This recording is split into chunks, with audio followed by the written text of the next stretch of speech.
makan sesuatu. Jadi kita lanjut dulu untuk apa sih itu indeks glikemik, pernah dengar nggak? Belum. Tidak sampai tanya. Indeks glikemik itu adalah angka berskala 1 sampai 100 di mana menunjukkan seberapa cepat makanan yang berkarbohidrat diproses menjadi glukosa dalam tubuh, menjadi gula, ya.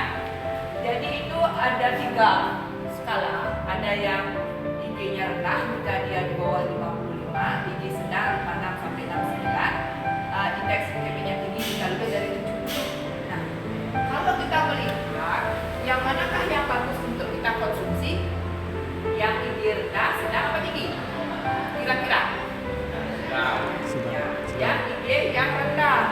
Rendah gelas. Semakin gede nilainya itu, dia semakin banyak mengakibatkan lonjakan gula di dalam darah setelah dikonsumsi. Untuk mempengaruhi indeks glikemik dalam makanan, ada komposisi gizi, mungkin ada karbohidratnya, ada tambahan hal-hal lain, bisa jadi ada pemanis, ada penyedap, ada tambahan gula, cara pemasakan, kematangan dari sesuatu buah misalkan, semakin matang dia semakin indeks glikemiknya semakin tinggi, ya. Semakin manis dia, jumlah pengolahan semakin banyak, komposisinya semakin banyak yang diolah, semakin banyak yang dikonsumsi, ya semakin tinggi indeks glikemiknya, ya. Berapa dia bisa menghasilkan kadar gula, ya. Dia masuk indeks glikemik rendah, dia IG-nya 16. Gula darah yang membuat yang lemah, jadinya cepat diharapkan pasien sadar. Ya, ini pentingnya juga. Jadi tidak semuanya buruk.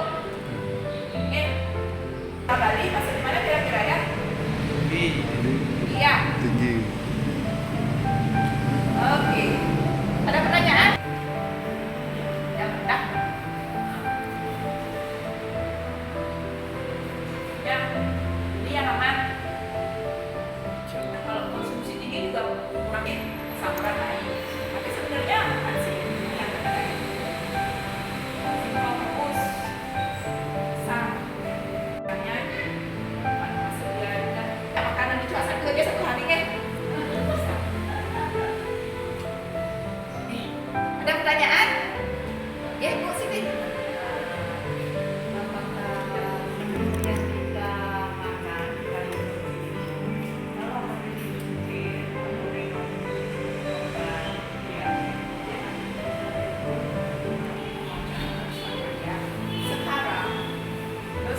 Itu kan berbeda-beda ya, Ibu. Yang kita makan kan dihitung sebenarnya kalorinya, kalau masih dihitung kalorinya disesuaikan dengan dosis insulin. Jadi dia bisa membuat gula turun. Teorinya dia pasti membuat gula turun. Cuma sekarang masalahnya kalau jenis makanan Ibu yang makan terlalu banyak, terus dia sebenarnya membutuhkan insulin yang lebih tinggi, padahal yang Ibu suntik dosis insulinnya sedikit sama. Apakah dia bisa turun? Bisa saja tidak. Dan nanti hasilnya dia tertinggi gulanya itu. Jadi masing-masing di tubuh pasien itu beda-beda. Ada yang masih punya insulin di dalam tubuhnya, tapi kebutuhan insulin pada pasien tersebut jauh lebih tinggi. Yang kedua, insulinnya masih banyak produksinya, tapi tubuh tidak bagus merespon insulin itu karena ada gangguan namanya reseptor ya, reseptor insulin itu. Jadi insulinnya ternyata memang banyak ya, tapi tidak bagus bekerjanya. Nah, itu biasanya masih perlu obat minum, golongan metformin, glimepirin itu bisa. Kalau sekarang insulinnya memang produksinya sudah sedikit, itu perlu yang insulin yang masuk, kan begitu? Nah, dari hasil cek gula darah yang puasa, yang 2 jam, HbA1c itu bisa dilihat kemungkinan dia perlu insulinnya yang dosisnya bagaimana? Apakah 1 kali sehari? Apakah yang 3 kali sehari plus malam? Sekarang kan sudah ada itu yang kombinasi juga sudah ada. Jadi tidak bisa cocok tuh pasti isi kayak trial. Makanya ibu dan bapak itu udah disuruh kontrol, udah disuruh untuk cek gula puasa sama 2 jam habis makan sama HbA1c kan, untuk mengetahui efektivitas pengobatan itu. Ya, jadi kalau misalkan sekarang sudah normal, besoknya ngeramu udah makan, kontrol berikutnya, aduh gula aku tinggi, bisa nalar karena hitungannya 1 tambah 1 itu tidak bisa 2 di dalam masing-masing tubuh kita, tidak beda-beda tiap orang. Itu di sanalah namanya seni ngobatin orang. Ya misalkan dengan minum metformin aja bisa turun, ibu dokter belum tentu. Padahal makannya sama nih. Itu di sana aja ya. Makanya ibu dan bapak itu harus punya catatan gula. Kalau ada yang sedang menjalani proses dalam perawatan monitoring namanya untuk mencapai dosis yang optimal, pasti dia nyatat. Kalau yang punya alat gula di rumah, catat dia yang puasa, catat dia yang 2 jam habis makan, dicatatlah jenis makanannya yang dia konsumsi, dicatatlah berapa menit dia olahraga.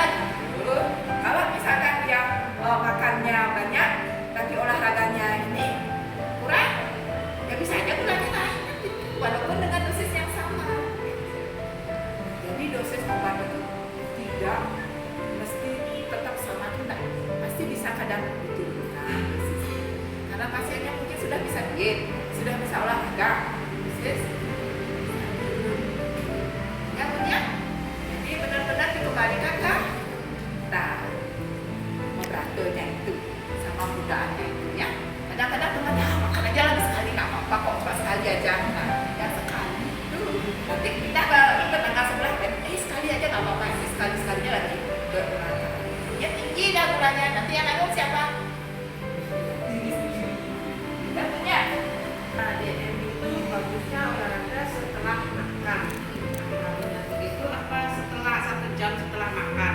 Baiknya sih jangan habis makan, karena orang nggak habis makan dia kan diperlukan kalori untuk mengolah makanan kan.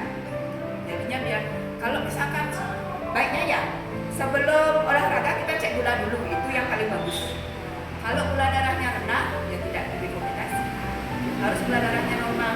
Gula darah terlalu tinggi juga nggak boleh, di atas 250 nggak rekomendasi lakukan olahraga. Tunggu dulu gula darahnya di atas yang normal, di bawah 250, di atas 80 baru boleh olahraga. Jadi baiknya sih ya setelah 1 jam habis olahraga lah, atau lebih dari setengah jam lah, artinya memang sudah diolah makanannya tuh. Jangan habis makan langsung olahraga, kan tak enak juga kan. Ya, ada lagi? Kalau enggak, kita nanti olahraga sama Mbak Yesi ya.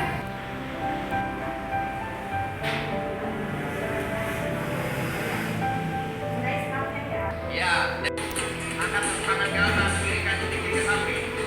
Tahan. 5, 6, 7, 8. Oke kan? Buka kembali kedua tangannya. Buang nafas. 5, 6, 7, 8. Oke, sekarang buka kembali kedua tangannya. Taruh kedua tangan di belakang. 5, 6, 7, 8. Oke. 6, 7, 6. Emas. 5, 1. Buat teman-teman yang sering kaku jari-jarinya tinggi, kedua, dia masih banyak yang tekuk. Lempar, 5, 6, 7. Oke, sekarang kita akan di atas. Kita, ya. Satu setengah pun mata sampai darah-darah. Yo, tangan dan mulai dingin. Terus. Seperti yang gini-gini aja ya. Ya.